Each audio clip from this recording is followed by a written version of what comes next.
Hello, friends. This is Dave Hurwitz, executive editor at ClassicsToday.com, here with a fascinating food for thought little chat on what we're doing today in the world of classical music, and particularly what is the original instrument movement all about. Now, we've talked about this endlessly. I know. And I see comments coming at me all the time. You hate period instruments. No, I don't hate period instruments. I hate bad performances, whether they're on period instruments or not. Quite often they are. There are a few things, though, about the movement that I find irksome. And it's not just a question of whether you use vibrato or don't use vibrato, but it's really a deeper question than that. It's what are they really about? What are they doing? Why are they doing what they're doing? And what does it mean? And I think I've sort of come to a conclusion that I want to throw out at you. I was having dinner with a colleague of mine, a friend of mine. His name is Luca Levi-Sala. He's a musicologist and a philologist. Yes, a philologist. How many of you know what that is? Well, just to make your life easier, a philologist is someone who studies the history of language, often through textual analysis. And when you apply that to music, you're talking about the history of compositions as witnessed by scores, the text, the history of the publication, the history of the composer's approach to writing music and thinking about music. It's really a fascinating topic, and it has a philosophical dimension to it. This is very, very different from the people who do period instrument stuff, which they euphemistically call applied musicology, because the idea is to take what you've learned and apply it in practical performance situations, which means, generally speaking, going back and doing things the way they think they did them back then. But that, of course, is an exercise in futility in terms of its significance, in terms of its authenticity, in terms of its ability to approximate what actually may have happened in the day. Because we have no idea what actually happened. And one thing we do know, which is most composers were quite dissatisfied with what was happening in the day.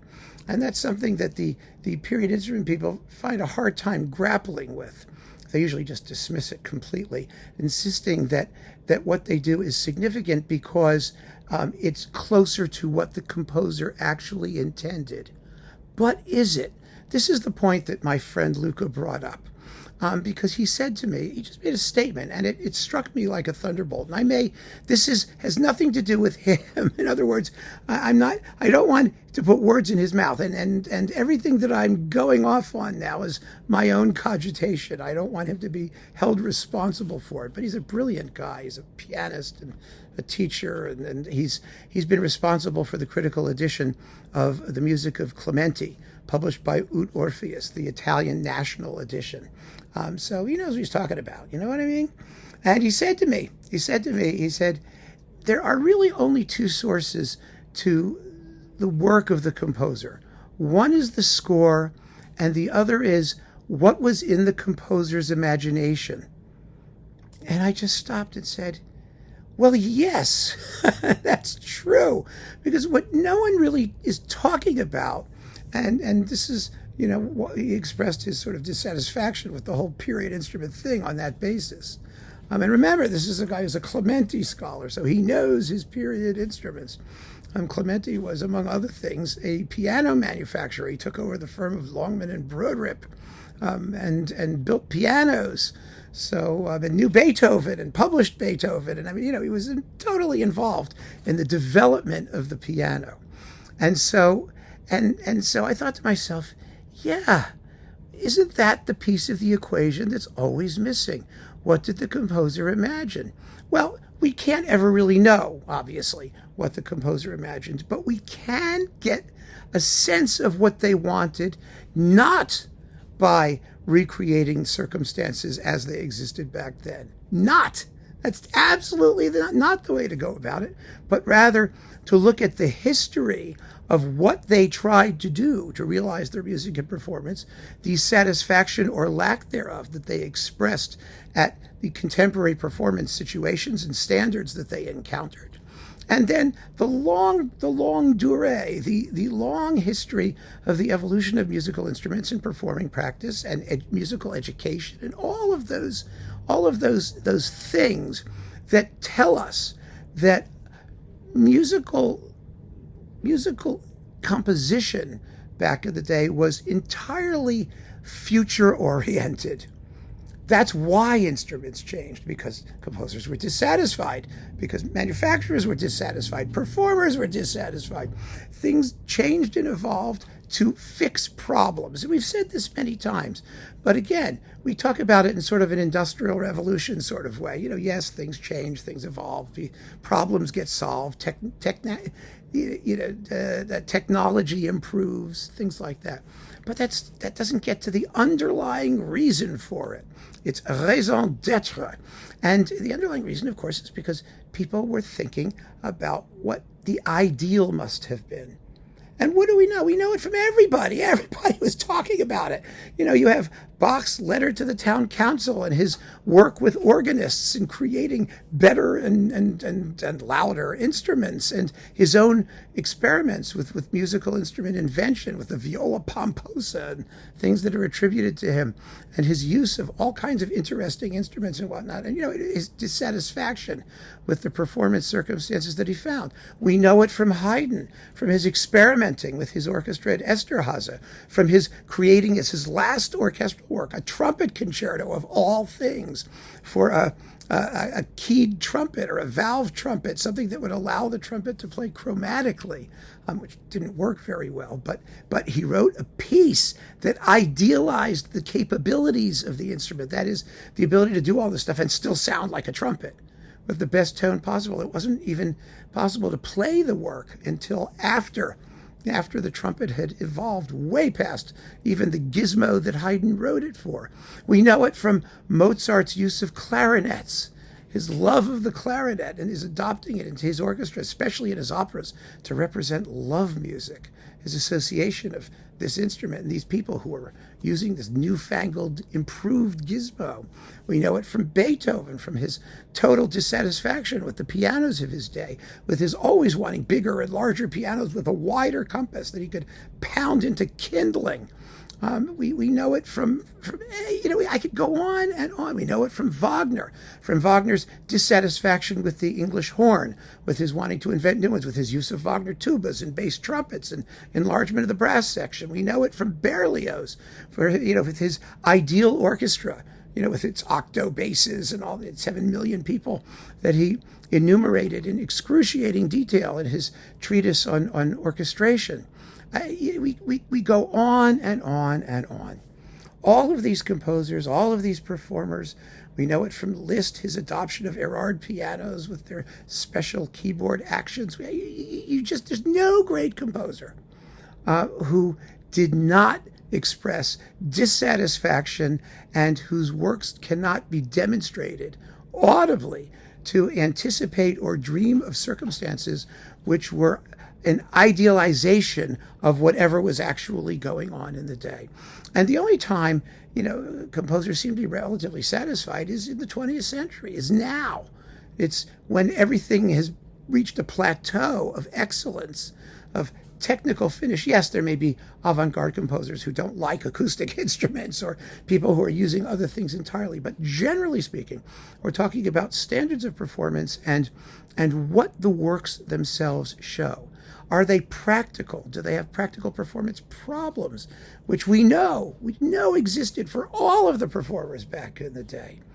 And so that imagination element, the idealization of music, of performance circumstances, really militates, against the notion that people who perform things the way they may have been played back in the day are doing us a favor, are doing anything that's more legitimate than anything else anyone else is doing today. And in fact, they're not legitimate. They really aren't, because they are performers who are trained to a level and a standard which didn't exist back in the day, didn't even come close to existing back in the day. They're being they're used to being given performances after rehearsals, lots of them, with conductors who didn't exist, in all kinds of ways that are completely ahistorical. And and they will say, well, it's an imaginative recreation of what may have happened back then, or what it might have sounded like back then.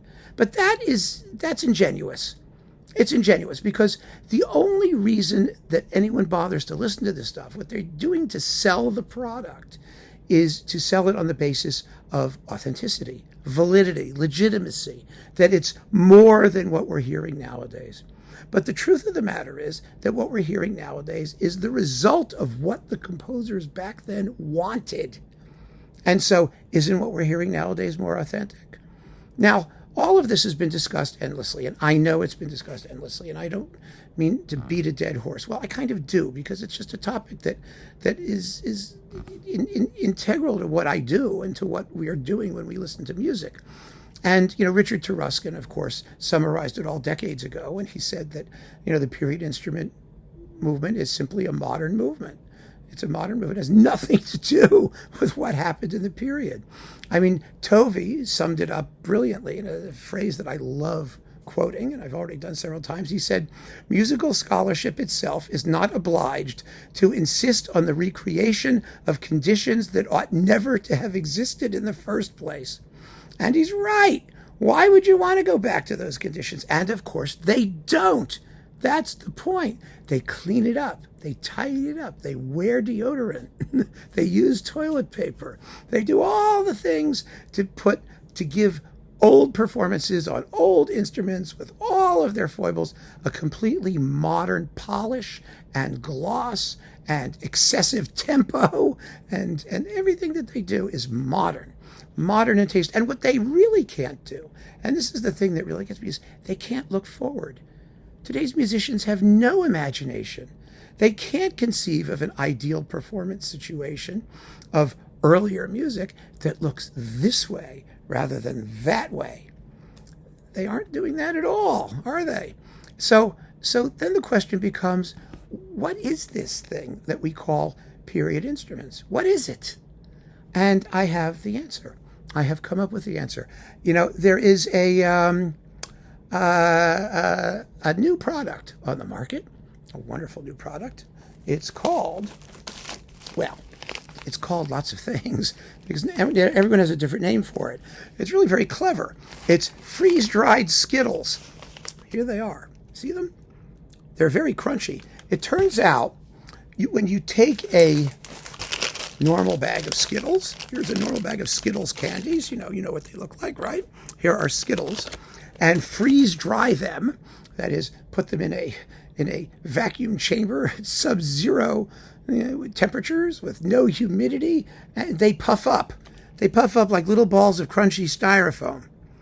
And they're quite tasty, and they're light, and they're crispy, and you can charge 20 times more because you run them through the process, so they could be quite expensive compared to these. And that's what they do. I guess they're just buying tons and tons of Skittles and freeze-drying them and then repackaging them as freeze-dried Skittles. But more than that, they can do it with anything, any gummy candy. And so I have found the freeze-dried candy equivalent of the period performance movement. Here it is. It's Space Age Snacks. And if we open Space Age Snacks, wait till you see this. What we get are, aha! This is it. This is it, my friends. Freeze-dried Jolly Balls. Yes, the period instrument movement is the freeze-dried Jolly Balls of classical music. That's what they are. They are exactly what we're used to, only they've had all of the moisture sucked out of them at sub-zero temperatures to create something fluffy and light and crunchy. Our freeze-dried Jolly Balls are out of this world. Yes, they are. I don't believe these were Skittles. They may have been gummy somethings. I'm not quite sure what they were at one point before they became freeze-dried Jolly Balls. But what they are is simply a modern, technological, treated. They've run it through the process. They've given it the treatment and turned the old Skittle or gummy thing into a freeze-dried Jolly Ball. And they're passing it off as something that's completely new and different, when in reality, all we're really getting is the freeze-dried Jolly Ball version of the same old, same old. It's exactly what it was before, only it has been treated in such a way as to give it the appearance of being different, of being new, but it's modern. It's modern, and it has nothing whatever to do with the conditions that really existed at the time, because you could never, in the 18th century, have had freeze-dried Jolly Balls. You couldn't have had freeze-dried anything. I mean, it didn't exist. The technology didn't exist.